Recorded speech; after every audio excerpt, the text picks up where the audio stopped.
Many Muslims claim the Quran has been perfectly preserved. Qur'an is one. You go to Indonesia, all the way back to America, passing by Morocco, Syria, Saudi Arabia, it's the same Quran.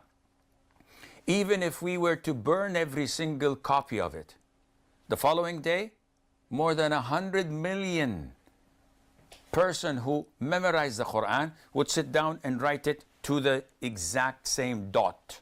History tells a completely different story.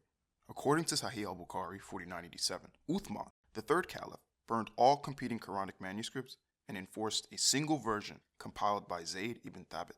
This was intended to eliminate confusion and discrepancies among early Muslim communities. Seeing as how the Quran itself doesn't mention anything about Uthman having this divine right, Muslims have to rely on hadith, which are human written sources, in order to justify this. However, this action raises serious questions. Think about this. If the Quran had always been perfectly preserved, as some claim, why were there multiple versions in the first place? And who gave Uthman the authority to pick one and destroy the rest? This actually puts them in a bind. It means that if Uthman was right, then early Muslims had different versions of the Quran, meaning that the text wasn't perfectly preserved from day one. But if Uthman was wrong, then today's Quran isn't divinely inspired at all. It's just the version that happened to be his favorite at the time. This is especially ironic when you consider the fact that Muslims often criticize the Bible for going through a rigorous canonization process, even though Christians openly acknowledge how the Bible was compiled over time, while still maintaining its clear historical and thematic structure. Look at the Bible. How many versions of the Bible do you have?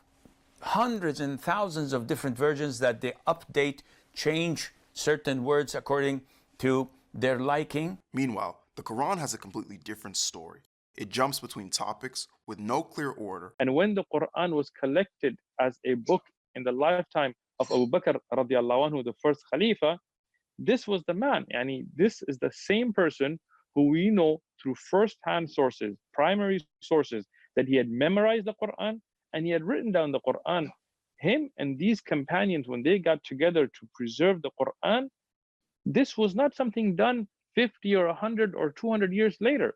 This was done first and foremost during the lifetime of the Prophet. The mere burning of these variant manuscripts and the dependence on external sources exposes a major contradiction. It's a simple point, really. If the Bible's canonization process is a problem because human hands were involved in its preservation, the argument about the Quran's perfect preservation falls apart. The mere existence of multiple versions prior to Uthman's standardization demonstrates that textual variants existed among early Quranic manuscripts. They would come forward with their verses, with their evidences, with their witnesses.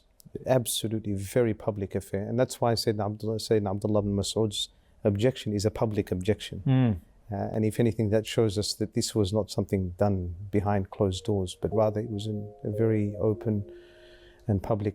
If the Quran was perfectly preserved, why were there differing copies requiring such drastic intervention? Now, think about this. If God does indeed possess the ability to preserve scripture despite human involvement, then Muslims must explain why the Bible's history of human involvement validates it while the Quran's doesn't. Muslims can't claim textual superiority over the Bible when their own canonization process is historically messy.